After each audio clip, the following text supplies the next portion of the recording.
Good morning प्यारे बच्चों। Sit down. कैसे हो बच्चों?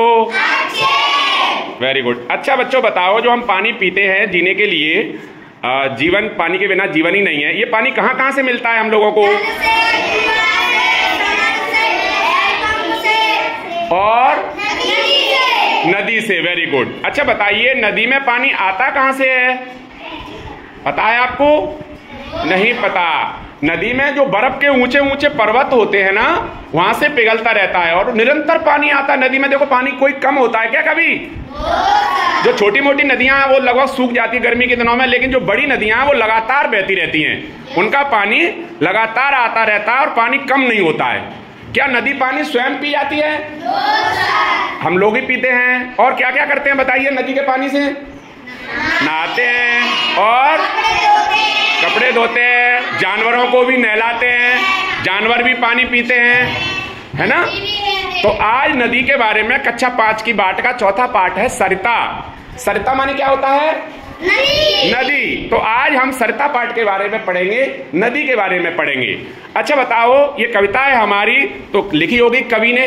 क्या आप जानते हैं? पहले हम परिचय कर लेते हैं कि किस कवि ने लिखा है इन्हें। किसी को पता है क्या? चलिए कोई बात नहीं, मैं बता देता हूं। ये गोपाल सिंह नेपाली कवि हैं, गोपाल सिंह। इन्होंने प्रकृति के बारे में बहुत अच्छी कविताएं लिखी हैं और ये चंपारण बिहार में पैदा हुए थे। तो आज हम सरिता कविता के बारे में पढ़ेंगे। तो बच्चों हम आज सरिता पाठ पढ़ते हैं। मैं बोलूंगा, आप मेरे साथ बोलना, मेरे बात बोलना। ये लघु सरिता का बहता जल, कितना शीतल कितना निर्मल,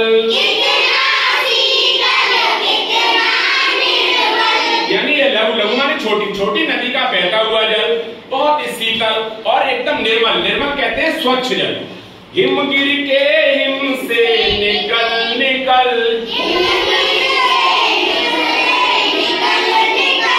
कहते हैं बर्फ। हिमगिरी यानी बर्फ का पर्वत जो होता है, गिरी माने पर्वत, वहां से निकलती हैं नदियां, बर्फ के पर्वतों से निकलती हैं। बर्फ के पर्वत जमे रहते हैं, धीरे धीरे पिघल पिघल के वहां से निकलती हैं।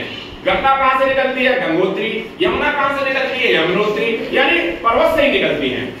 यह विमल दूध सा हिम का जल,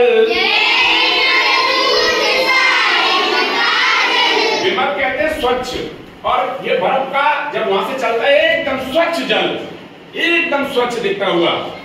कर कर निनाद कल कल छल छल,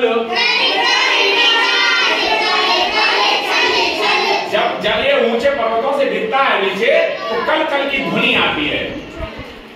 तन का चंचल मन का विहवल,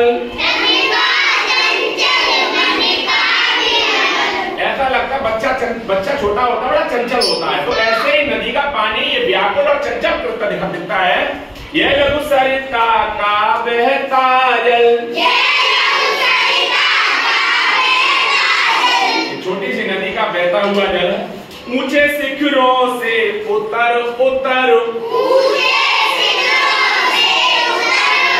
शिखर कहते हैं पर्वत, जो ऊंचे पर्वतों से, बर्फ की छोटी ऊपर होती वहां से पिघल पिघल के नीचे की ओर आता है। गिर गिर गिर की चट्टानों पर, गिर गिर गिर कहते हैं पर्वत, पर्वत की चट्टानों से ऊपर से गिरता है। कंकड़ कंकड़ पैदल चल कर, कंकड़ रास्ते में मिलते हैं सारे, उन्हें उड़ेल लेता। नदी का इतना तेज बहाव होता है पानी का, तो पानी में पत्थर भी घिस जाते हैं। तुमने बताया ये सैंड, हम घर मकान बनाते हैं, रेत का यूज करते हैं, ये कहां से? नदियों से निकलता है। वो पत्थर धीरे धीरे घिस जाते हैं और छोटे छोटे बालू के कण बन जाते हैं। दिन भर रजनी भर जीवन भर, दिन भर यानी पूरे दिन बहता है ये। रजनी कहते हैं रात, पूरी रात बहता है ये पानी। जीवन भर अर्थात जीवन भर बहता ही रहता है। नदी का पानी क्या बंद होता है? जो बड़ी बड़ी नदियां हैं, गंगा है हमारी, यमुना, ये पानी बहता ही रहता है। इनका सरस्वती है, धोता वसुधा का अंत स्थल, अंत स्थल मतलब हृदय, यानी वसुधा मतलब पृथ्वी। ये पृथ्वी का हृदय को धोता रहता है। जो स्वच्छ जल नदियों का बहता हुआ स्वच्छ जल है वो पृथ्वी की हृदय को